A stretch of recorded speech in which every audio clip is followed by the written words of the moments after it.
ನಿಮ್ಮ favourite serials ಈಗ ಟಿವಿಗಿಂತ ಮುಂಚೆ ಸನ್ ನೆಕ್ಸ್ಟ್ ಆಪ್ ನಲ್ಲಿ ಜಾಲಿಯಾಗಿ ಎಲ್ಲರಿಗಿಂತ ಮುಂಚೆ ನೋಡಿ.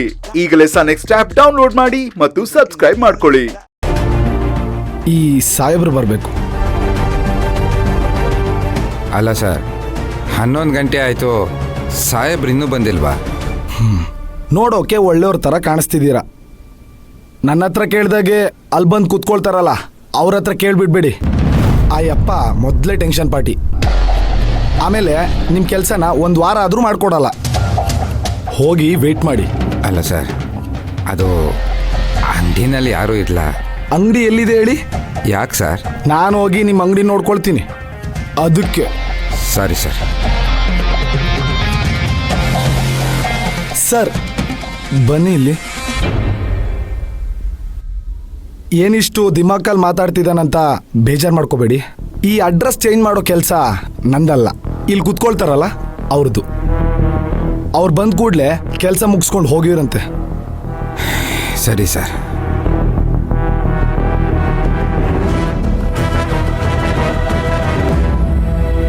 ಸರ್, ನಾನು ಅಡ್ರೆಸ್ ಚೇಂಜ್ ಮಾಡಿಸೋದಕ್ಕೆ ಕಾಯ್ತಿದ್ದೀನಿ, ಬರ್ತಾರಂತೆ.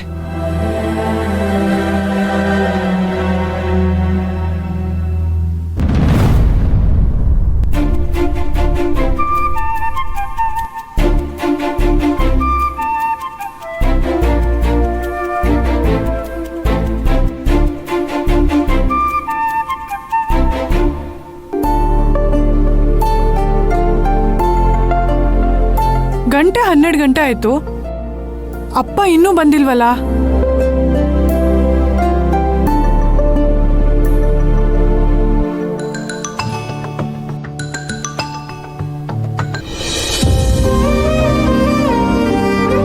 ಹೇಳಮ್ಮ.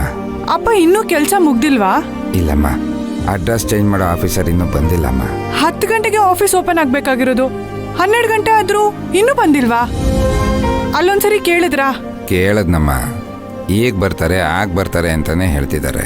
ಗಲಾಟೆ ಮಾಡ್ಬೇಕಿತ್ತು. ಗಲಾಟೆ ಮಾಡಿದ್ರೆಲ್ಲ ಕೆಲಸ ಆಗೋದಿಲ್ಲಮ್ಮ. ಸರಿ, ನೀವ್ ವೇಟ್ ಮಾಡ್ಬೇಡಿ, ಅಲ್ಲಿಂದ ಹೊರಡಿ. ಇನ್ನೊಂದಿನ ಹೋಗಿ ಚೇಂಜ್ ಮಾಡಿಸ್ಕೊ ಬಂದ್ರೆ ಆಯ್ತು. ಇನ್ನೊಂದಿನ ಬಂದ್ರೇನು, ಈಗೇನು? ಹೇಗೋ ಬರೋದು ಬಂದಿದ್ದೀನಿ, ಕೆಲಸ ಮುಗಿಸ್ಕೊಂಡೇ ಬರ್ತೀನಿ ಬಿಡಮ್ಮ. ಸರಿ ಅಪ್ಪ, ಹಾಗಂತ ಹಸ್ಕೊಂಡ್ ಕುತ್ಕೋಬೇಡಿ, ಏನಾದ್ರೂ ಹೋಗಿ ತಿನ್ಕೊಂಡ್ ಬನ್ನಿ. ಸರಿನಮ್ಮ.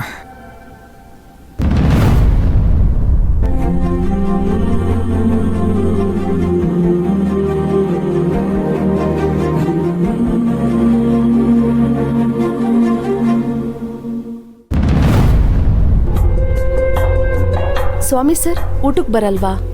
ನೀವು ಹೋಗಿ ಮೇಡಮ್, ನಾ ಬರ್ತೀನಿ. ಸರಿ ಸರ್.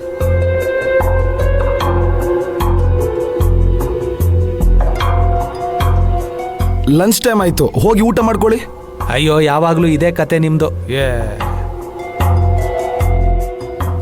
ಸರ್, ಅವ್ರಿನ್ನೂ ಬರಲಿಲ್ವಾ ಸರ್?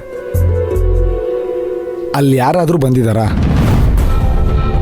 ಚೇರ್ ಖಾಲಿ ಇದೆ ತಾನೆ? ಇನ್ನೂ ಬಂದಿಲ್ಲ ಅಂತ ಅರ್ಥ. ಮನೆಗೆ ಹೋಗಿ ಊಟ ಮಾಡಿ ಮಧ್ಯಾಹ್ನ 2 ಗಂಟೆಗೆ ಬಂದ್ಬಿಡಿ. ಸಾರಿ, ಮಧ್ಯಾಹ್ನ 2 ಗಂಟೆ ಮೇಲೆ ಮೀಟಿಂಗ್ ಇದೆ, ನೀವು ನಾಳೆ ಬಂದ್ಬಿಡಿ. ಅಲ್ಲ ಸರ್, ನೀವು ಪಬ್ಲಿಕ್ ಸರ್ವೆಂಟ್ ಅಲ್ವಾ ಸರ್? ಪಬ್ಲಿಕ್ ಸರ್ವಿಸ್ ಮಾಡಬೇಕಾಗಿರೋದು ನಿಮ್ಮ ಕರ್ತವ್ಯ ಅಲ್ವಾ ಸರ್? ಅಲ್ಲ ಏನು ಸರ್, ಮಧ್ಯಾಹ್ನ ಆದರೂ ಅವ್ರು ಇನ್ನೂ ಬಂದಿಲ್ವಲ್ಲ ಸರ್? ಹೋಗಲಿ, ಮಧ್ಯಾಹ್ನದ ಮೇಲಾದರೂ ಬಂದು ಕೆಲಸ ಮಾಡಿಸ್ಕೊಳ್ಳೋಣ ಅಂತಂತಂದರೆ ನೀವು ಮೀಟಿಂಗ್ ಇದೆ ನಾಳೆ ಬನ್ನಿ ಅಂತಿದ್ದೀರಾ. ಏನು ಸರ್ ಇದು? ಸ್ವಾಮಿ ಸರ್, ಊಟಕ್ಕೆ ಬರಲ್ವಾ? ನಾನು ಹೊರಗಡೆ ಹೋಗ್ತಿದ್ದೀನಿ ಊಟಕ್ಕೆ. ನಾನು ಬಾಕ್ಸ್ ತಂದಿದ್ದೀನಿ, ನೀವು ಹೋಗಿ. ಸರಿ ಸರ್. ಅದಕ್ಕೆ ನಾನೇನು ಮಾಡ್ಬೇಕು ಸರ್ ಇವಾಗ? ಒಂದು ದಿನ ಅಂತ ನೀವು ಸುಲಭವಾಗಿ ಹೇಳ್ಬಿಡ್ತೀರಾ ಸರ್, ಆದರೆ ಒಂದು ದಿನ ಅನ್ನೋದು ನಮ್ಮಂಥವ್ರಿಗೆ ತುಂಬ ದೊಡ್ಡದು ಸರ್. ನಾವೊಂದು ದಿನ ಸುಮ್ಮನೆ ಕೂತ್ರೆ ಸಂಪಾದನೆ ಹೋಗುತ್ತೆ ಸರ್. ಒಂದು ದಿನ ಸಂಪಾದನೆ ಆಗಲಿಲ್ಲ ಅಂತಂದರೆ ಕಮಿಟ್ಮೆಂಟೇ ಹಾಳಾಗೋಗುತ್ತೆ ಸರ್. ಒಂದು ದಿನದ ಕಮಿಟ್ಮೆಂಟ್ ಹಾಳಾದರೆ ಅದು ಇಡೀ ತಿಂಗಳ ಕಮಿಟ್ಮೆಂಟ್ ಹಾಳಾಗುತ್ತೆ ಸರ್. ಸರ್ಕಾರಿ ಕೆಲಸದಲ್ಲಿದ್ದು ತಿಂಗಳ ಸಂಬಳ ತಗೊಳ್ಳೋ ನಿಮ್ಮಂಥವ್ರಿಗೆ ನಮ್ಮಂಥ ಬಡವ್ರ ಕಷ್ಟ ಎಲ್ಲಿ ಗೊತ್ತಾಗ್ಬೇಕು ಸರ್?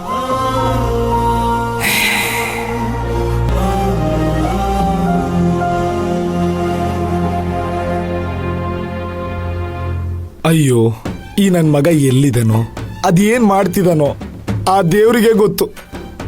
ಅಯ್ಯೋ ಶ್ರೀಮಂತ,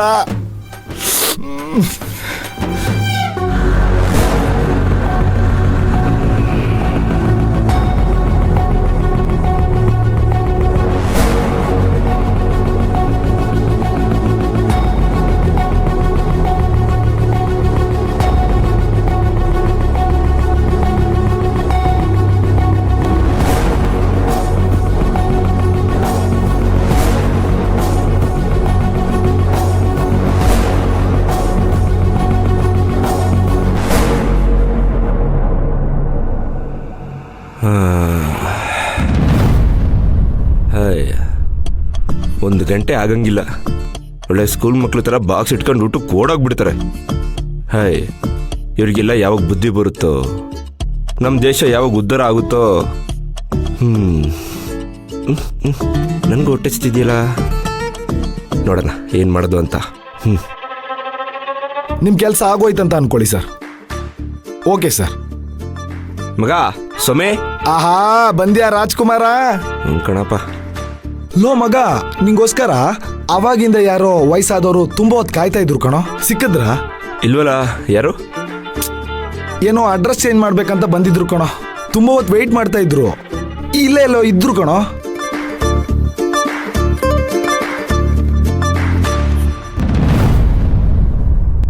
ಎಲ್ಲೂ ಕಾಣಿಸ್ತಾ ಇಲ್ಲ. ಪಾಪ ಅವ್ರು ಸಿಕ್ಕಿದ್ರೆ ಅವ್ರ ಕೆಲಸ ಮಾಡ್ಕೊಡೋ. ಏಯ್ ಹೋಗಲ್ಲ.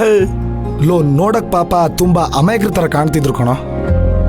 ತುಂಬಾ ಫೀಲ್ ಮಾಡಿ ಮಾತಾಡ್ತಿದ್ರು ಕಣೋ. ಅಮಾಯಕರು? ಓ, ನಿನಗೆ ಊರವ್ರನ್ನೆಲ್ಲ ನೋಡಿದ್ರೆ ಅಮಾಯಕರು ಅನ್ನಿಸ್ತಾರೆ, ನನ್ನ ನೋಡಿದ್ರೆ ಅನ್ಸಲ್ಲ ಅಲ್ವಾ? ಹೋಗ್ಲಿ ಬಿಡಪ್ಪ. ಆಮೇಲೆ ಏನು ಇವತ್ತು ಆ ಹುಡುಗಿದು ಪಾದದ ಮಣ್ ತರಕ್ಕಾಗಿಲ್ವಾ?